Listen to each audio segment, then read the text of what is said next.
Obrigada. Portanto, agradeço a vossa apresentação inicial.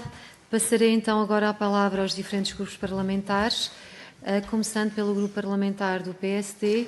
Dou a palavra à senhora deputada Manuela Carvalho. E tem até 3 minutos. Muito obrigada, senhora Presidente, senhoras e senhores deputados, senhoras e senhores representantes da Missão Escola Pública. Saúdo o contributo que hoje trazem aqui ao apresentarem os resultados finais de um inquérito dirigido a diretores escolares sobre matérias tão centrais como os recursos humanos, a organização das escolas e o funcionamento do sistema educativo. Os dados que nos trazem identificam problemas reais sentidos no cotidiano das escolas, como a falta de assistentes operacionais, a escassez de professores e o peso da burocracia. Mas, ao mesmo tempo, também é verdade que este diagnóstico não surpreende, não é novo. E, sendo assim, a questão que verdadeiramente se coloca não é de saber se os problemas existem. Sabemos que eles existem.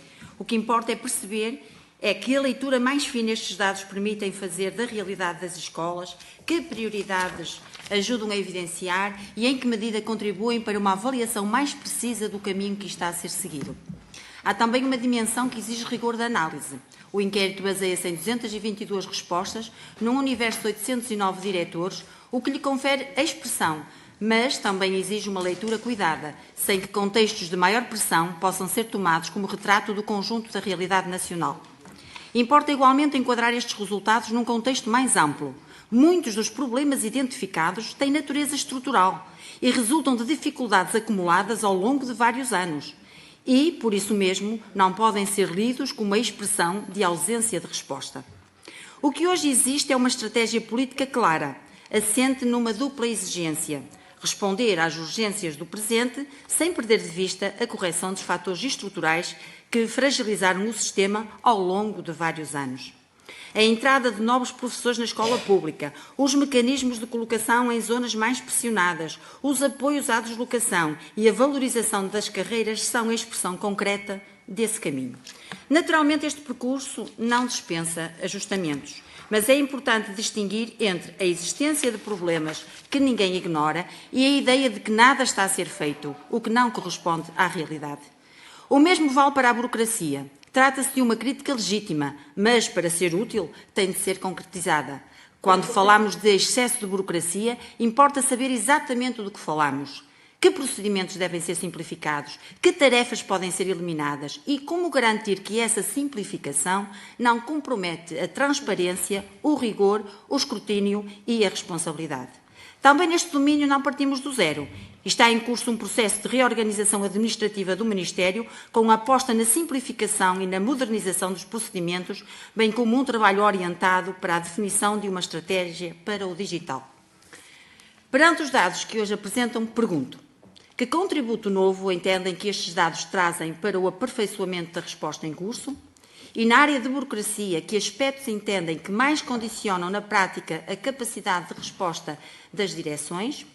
Entre as respostas encontradas pelas direções para enfrentar a falta de docentes, quais se revelaram menos sustentáveis ou mais penalizadoras?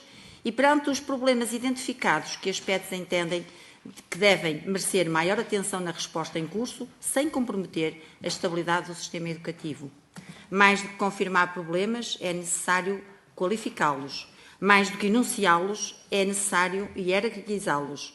E mais do que descrevê-los, é necessário continuar a agir, unindo esforços para a sua resolução. Muito obrigada. Muito obrigada, senhora deputada. Passo agora a palavra ao senhor deputado José de Carvalho, do Partido Chega. Obrigado, Sra. Presidente. Senhores deputados, naturalmente, em nome do Grupo Parlamentar do Chega, um agradecimento aos membros do Movimento Missão Escola Pública, não apenas pela presença, mas, acima de tudo, pela exposição, pelo estudo que aqui trouxeram e pelos contributos que deixam para reflexão e esperemos que depois, além de reflexão, seja para eventual implementação.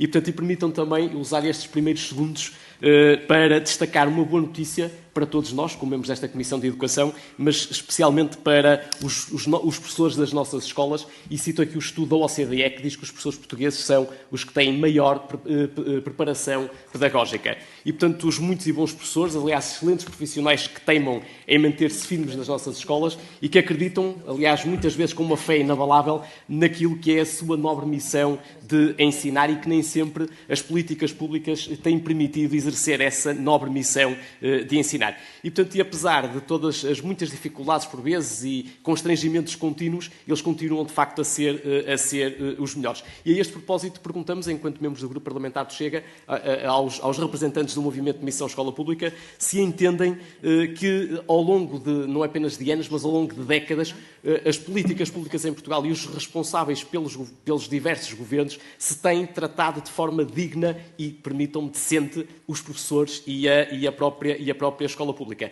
Quando nós falamos de professores, permitam aqui também uma referência para todos os profissionais das nossas escolas, sejam eles os terapeutas, os psicólogos, os assistentes operacionais, etc. E, portanto, e que recomendações ou que indicações é que se permitem, enquanto movimento da Missão Escola Pública, deixar aqui para reflexão desta Comissão de Educação. Outro assunto que tem estado também na ordem do dia e também aqui o foco, uma vez que falaram aqui e bem no vosso estudo a propósito da questão da indisciplina e da violência, que é claramente uma preocupação dos diretores que têm que gerir os espaços escolares e também dos professores.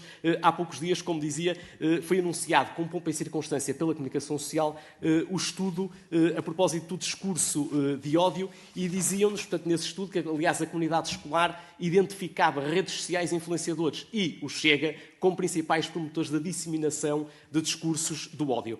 A chatice dos diabos é que aquilo a que nós vemos em relação às práticas do ódio e de violência aparecem, pelo menos por aquilo que se tem visto, fundamentalmente do lado das esquerdas. Ou seja, é aquela diferença clara entre percepção e realidade. A percepção é que é culpa do Chega, a realidade é que são as esquerdas e as extremas esquerdas que trazem, e mais do que isso, colocam em prática a violência e os discursos de ódio. Aliás, vemos isso nas várias manifestações pelo país. Aliás, até aqui à porta da Assembleia da República, nós vemos isso com caixotes de lixo incendiados, lixo arremessado contra forças de segurança. Aliás, isto não é populismo, é puro realismo. Aliás, ainda há poucos dias, um ativista de esquerda, numa caminhada pacífica pela vida, atirou um engenho incendiário contra famílias e bebés no carrinho. Aliás, isto não é discurso de ódio, isto é a ação de ódio. Portanto, está identificado qual é a militância do próprio ativista. E, portanto, aliás, quando há manifestações, são ativistas e terroristas de esquerda que destroem, partem, insultam e provocam, isto não é discurso de ódio, é a ação de ódio. Aliás, eu termino, Sr. Presidente, ainda na manifestação do 25 de Abril há poucos dias, que devia ser um espaço para todos, vimos também cartazes como estes que aqui estão. Se isto não é discurso de ódio e se isto não é incentivo ao ódio e à violência, não sei o que é que será. E, portanto, perguntas que aqui se impõem é, de facto, se esta questão da radicalização e do ódio também estão a contaminar, de facto, as escolas e o que é que os apraz dizer em relação a isto. E obrigado, Sr. Presidente, pela tolerância. Obrigado. Obrigada. Passo, então, agora a palavra ao Grupo Parlamentar do Partido Socialista e à Sra. Deputada Sandra Lopes. Muito obrigada, Sra. Presidente. Cumprimento todos os senhores deputados e todos os representantes da Missão Escola Pública. Quero começar por reconhecer a importância do trabalho que nos apresentaram e que nos trouxeram dados concretos, robustos e, sobretudo, difíceis de ignorar. E aquilo que os dados mostram é claro, estamos perante um problema estrutural que já não é localizado, já começa a ser visível em vários pontos do território, embora com diferentes relevos.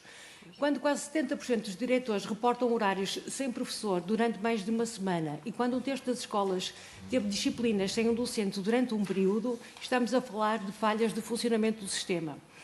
Mas o ponto central não é esse. O ponto central são as consequências que isso acarreta. Porque isso traduz-se em alunos que passam semanas ou meses sem aulas a determinadas disciplinas, traduz-se em alunos que iniciaram um novo período sem terem uma única aula e traduz-se, inevitavelmente, em desigualdade entre escolas, desigualdade entre territórios e desigualdade também entre alunos. Há também sinais muito preocupantes na forma como o sistema está a responder. Temos milhares de professores em sobrecarga, com recurso a horas extraordinárias, que leva a sérias dúvidas sobre a sustentabilidade desta solução. Temos a redução de medidas de promoção do sucesso educativo, como as aulas de apoio, precisamente para aquelas crianças e alunos que têm mais dificuldades e que tanto dela precisam. E temos um dado que não pode ser normalizado. Mais de 75% dos agrupamentos com pelo menos um horário atribuído a pessoas sem formação pedagógica. Isto, na opinião do Partido Socialista, também é grave. E, ao mesmo tempo, temos diretores sobrecarregados com burocracia, falta de recursos humanos e que se preocupam, passam os dias a tratar desses problemas em vez de tratar das relações das questões pedagógicas, da avaliação do seu corpo docente, se estão a utilizar as boas práticas, se estão a contribuir para o sucesso escolar dos alunos, e isso é altamente perturbador daquilo que é a missão da escola pública. Ou seja, temos um sistema que está a funcionar em modo de emergência permanente. Senhores representantes da missão Escola Pública, eu termino com duas questões que consideramos decisivas para o futuro. Na vossa opinião, que medidas estruturais identificam como prioritárias para garantir que nenhum aluno volte a ficar semanas ou meses sem professor e que mudanças são necessárias na organização do sistema para assegurar a estabilidade às escolas e a qualidade efetiva das aprendizagens? Eu sei que ao longo das vossas intervenções já fizeram menção a algumas medidas, mas se pudessem detalhá-las de forma mais pormenorizada, muito agradecíamos. Obrigada. Muito obrigada, agradeço também pelo cumprimento dos tempos e passava agora a palavra à senhora deputada Filipa Pinto, do Partido Livre. Muito obrigada, Sra. Presidente, senhoras e senhores deputados. Quero começar por saudar a Escola Pública por este trabalho que nos traz aqui hoje. E no momento em que tantas vezes se diz que não há dados, aqui temos precisamente o contrário. A sociedade civil e a comunidade escolar mobilizaram-se e apresentam-nos um inquérito relevante com 222 agrupamentos e escolas não agrupadas em 18 distritos, cobrindo mais de 25% do universo nacional, que ajuda a melhor compreender a realidade das escolas públicas com base em evidência. Os resultados que nos apresentam são preocupantes, como já aqui foram referidos. Quase 34% dos agrupamentos tiveram pelo menos um horário sem professor durante todo o primeiro período, cerca de 70% registaram horários sem docente por mais de uma semana e a falta de professores já se espalha por todas as regiões do país, deixando de ser um problema circunscrito a Lisboa e Val do Tejo ou ao Algarve. Para além disso, as medidas do Governo parecem estar a surtir exatamente o efeito contrário. A resposta do sistema está a ser feita à custa da sobrecarga dos profissionais e da desqualificação da resposta educativa. As escolas recorrem sobretudo a horas extraordinárias, reorganização de horários e a recursos humanos, e isto é muito, muito grave, sem formação em ensino. Não é isto que os nossos jovens, as nossas crianças merecem. E é por isso que para nós é completamente inacreditável que o Sr. Ministro da Educação desvalorize esta questão. Desvalorize os dados dos sindicatos e a informação fornecida por diretores e que tenha a coragem de dizer que até há professores a mais em algumas escolas. Este estudo aponta exatamente no sentido contrário. Há horários por preencher, há turmas sem professor e há direções escolares sob enorme pressão, com falta de assistentes operacionais, burocracia excessiva, e não perguntem qual é essa burocracia. Quem está aqui e é professor sabe perfeitamente qual é a burocracia redundante que nós temos nas nossas escolas e a carência de docentes a marcarem o dia-a-dia das escolas. E disse-nos na semana passada, o Sr. Ministro, que entraram 10 mil novos professores para o sistema. Sabemos que isso não corresponde à verdade. Eu fiz esta pergunta ao Sr. Ministro e a verdade é que, na maior parte dos casos, não são professores novos na profissão. São, sobretudo, docentes já contratados ou que já estavam no sistema que passaram a integrar os quadros.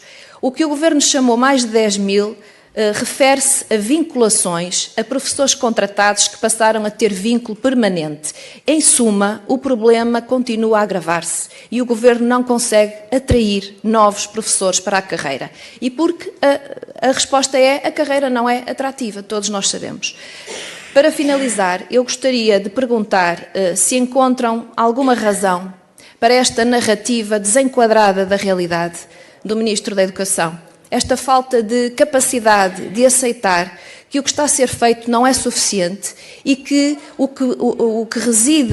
problema onde reside é, de facto, no Estatuto da Carreira Docente, que foi adulterado ao longo de décadas. E por aqui também vemos que a formação de professores que temos hoje não é uma formação de professores como devia ser feita, e aqui foi chamada a atenção para o modelo de formação que tínhamos nos anos 90. Esse sim trouxe vários profissionais para a profissão. E é esse tipo de formação pedagógica em contexto de trabalho, com salário e com orientadores motivados e com redução de horário para acompanhar os seus profissionais, que nós temos que mostrar à escola e à sociedade que temos, de facto, vontade de mudar aquilo que tem de ser mudado.